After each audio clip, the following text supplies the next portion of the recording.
الحمدللہ رب العالمین والعاقبۃ للمتقین الصلاۃ والسلام علیک یا رسول اللہ۔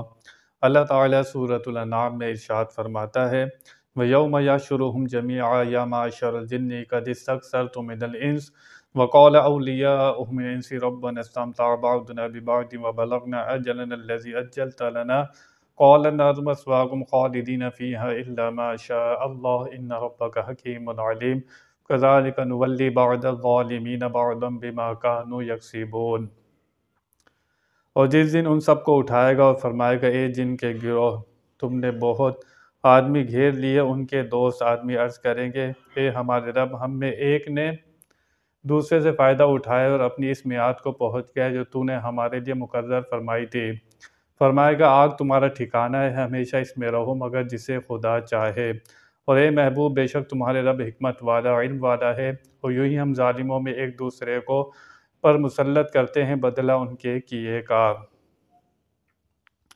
اللہ تعالیٰ قیامت کے دن جن و انس سے فرمائے گا، ان جنوں سے فرمائے گا جو کافر تھے اور جن کا جن پر مسلط ہوا تھا، یعنی کہ جنہوں نے جنوں کی پیروی کی، جن کے بہکانے میں آ گئے۔ کل قیامت میں اللہ تعالیٰ ان سے سوال فرمائے گا۔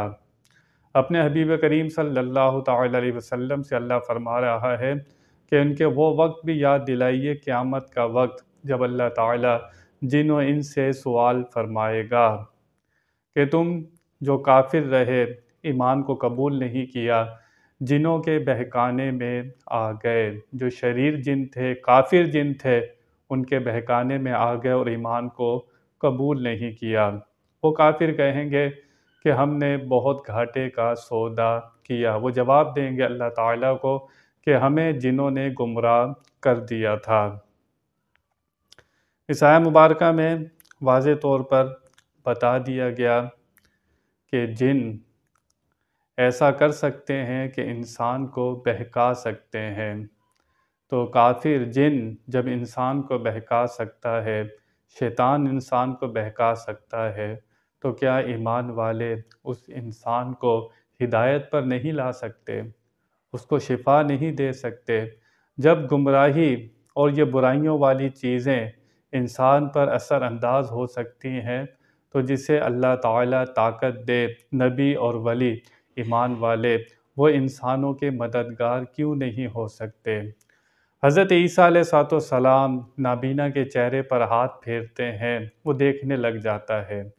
نبی کریم صلی اللہ تعالیٰ علیہ وسلم، ایک صحابی کی آنکھ نکل جاتی ہے، آنکھ لگاتے ہیں، لعاب دہن لگاتے ہیں، وہ آنکھ وہیں جڑ جاتی ہے۔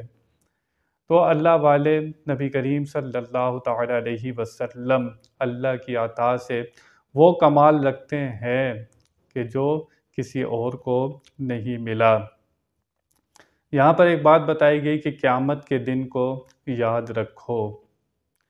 نیکی صرف یہ نہیں ہے کہ انسان زبان سے کچھ پڑھتا رہے یا نماز پڑھے تو نیکی ہے۔ نیکی انسان کی سوچ سے بھی ہوتی ہے۔ انسان قیامت کے دن کو یاد کرے، قبر کے منظر کو یاد کرے۔ اللہ خود فرماتا ہے قرآن میں کہ غور و فکر کرو، قیامت کو یاد کرو، اس دن کو یاد کرو، وہ کیا لمحہ ہوگا۔ تو جو انسان اپنا محاسبہ کرتا ہے، اپنی سوچ کو آخرت کی یاد دلاتا ہے، اپنے آپ کو یاد دلاتے رہنا کہ میں نے قبر میں جانا ہے، میں نے جا کر کسی کو جواب دینا ہے، یہ سوچ انسان کو بگڑنے نہیں دیتی۔ انسان خراب ہی جب ہوتا ہے جب اس کے ذہن سے آخرت کا تصور محو ہو جاتا ہے۔ وہ یہ نہیں سوچتا کہ جو کچھ میں یہاں کر رہا ہوں مجھے جا کر جواب بھی دینا ہے، وہ اس سے غافل ہو جاتا ہے۔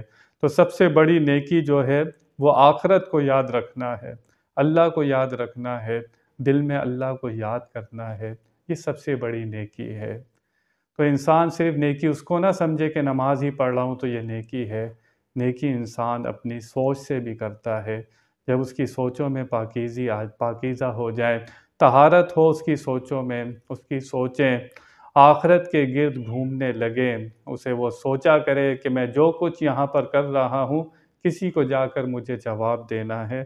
تو اللہ تعالیٰ اس آیہ مبارکہ میں اس آخرت کے منظر کو بیان فرما رہا ہے کہ حبیب ان کو آخرت کا منظر یاد دلائیے کہ وہ وقت بھی ہوگا جب اللہ تعالیٰ سب سے سوال کرے گا، جنوں سے بھی سوال ہوگا، انسانوں سے بھی سوال ہوگا، ان سوالات کے ہمیں جواب دینے ہیں۔ اللہ تعالیٰ ہمیں اس کی تیاری کرنے کی توفیق عطا فرمائے۔ وآخر دعوانا ان الحمد للہ رب العالمین۔